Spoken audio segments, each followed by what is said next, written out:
Hey all you southpaws, today we're going to be talking about holsters, as you can see here. So I got two different outside the waistband holsters that I want to go over. Both of these are light bearing and both of these are intended to be multi-firearm fit holsters, at least for my use. So if we're looking at the one here, in my right hand we have the Tier 1 concealed MSP in M81 Woodland, and this has the Surefire X300 light on it, and this is a smaller local holster shop that I like using, Risenholster Co.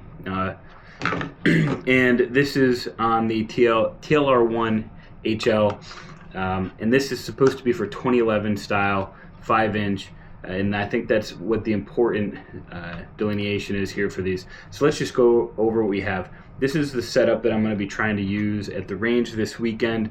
As you can see, we have the Prodigy 5-inch comp. It is clear, there's no mag in it, as you can see, and we've got the TLR HL on it, and this fits very nicely in the holster. I do have it loosened right now, so if I were to flip it over, it would slide out. But if you tighten down these screws here, it has good retention on the firearm. Holds it well, has a nice fit, slides in and out, nice positive click when you get it in there, and it fits really well. The thing to note here, you got plenty of room for your optic, plenty of space no matter what you're running. You're not going to run into any limitations there with clearance. And then the biggest thing that I have to note is right here by the trigger guard. You see this undercut that comes out and that flares out? That's big for me. That's the biggest thing I think I'm going to point out between these two holsters. I really like this one. Fits well for this firearm and this light. Now, if we take this light off,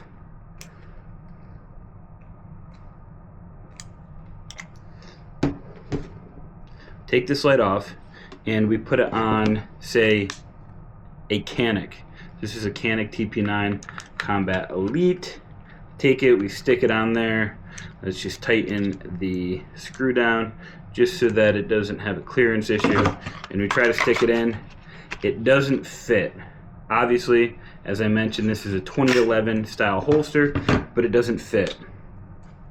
Now, that is for a very, I think, specific reason, other than it's made for a different style gun. I think it has to do with the actual width that is engineered here into the slide clearance area right up through here. That's much thinner than you'd see for a traditional gun in something like the MSP. Now if we take a 2011 style, but this one takes Glock mags, this is a little bit of a sneak peek of what's coming here on the channel. We put the light on, and this is why I actually had it loose. This will fit in. This will go all the way in. It will seat. That's why I had the screws loose, because again, while it does fit, it is a snug fit. So this actually clicks in. It will retain. It will stay in. But that's because the profile of this slide is a bit thicker than the profile of the Prodigy here. And I apologize, black on black shirt, so hard to see. But this actually does work with that 2011 style holster, though it is a snugger fit.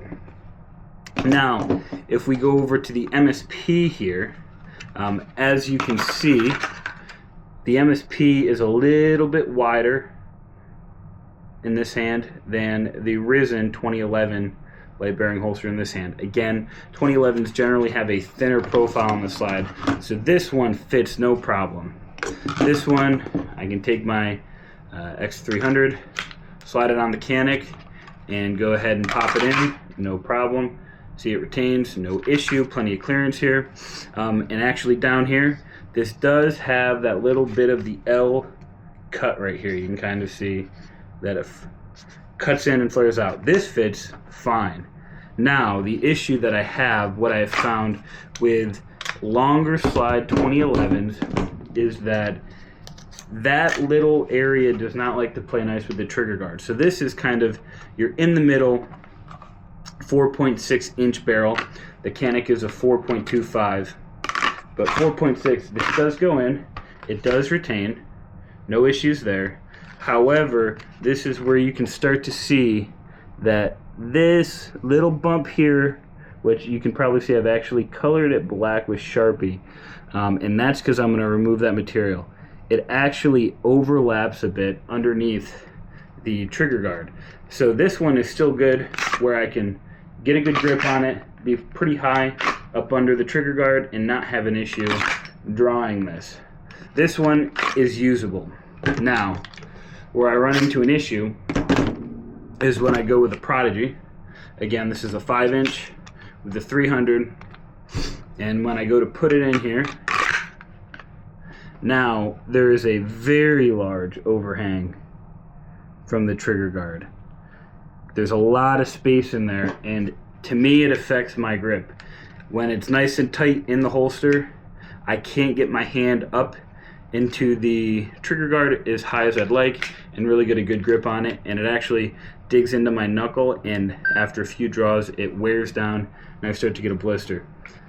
This has flare outs that actually come perpendicular to the plane of the bottom of the trigger guard, and that's what hits. This Risen Holster Co.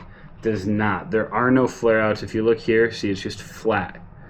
There's no flare outs, there's no nothing like that to get in your way when you are trying to draw.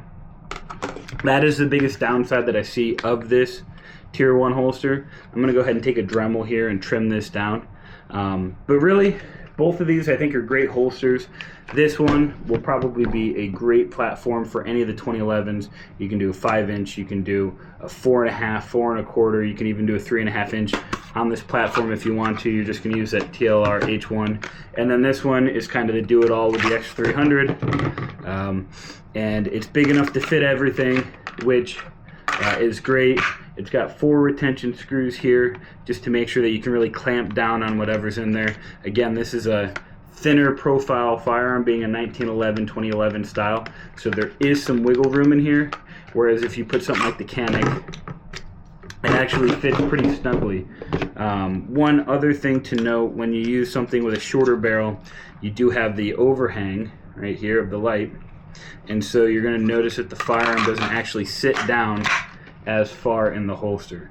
You have a lot more space here between the grip and the rest of the holster.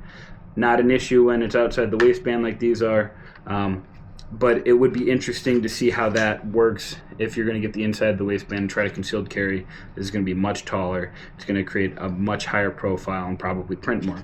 But again, this does the job. It works real well.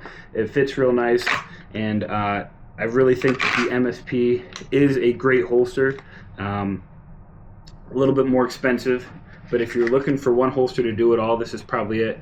We'll take maybe a little modification here by the trigger guard just to make it more comfortable. You can get a more consistent draw across all your platforms, but that's what we got.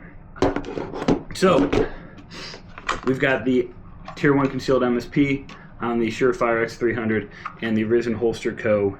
2011 profile here. Both outside the waistband, both lefty, 2 great configurations. This one a little bit more multi-purpose, this one a little bit more purpose-built just for that 2011 platform. You can't go wrong with either one, and both companies make great holsters, and I'll definitely be buying from them again.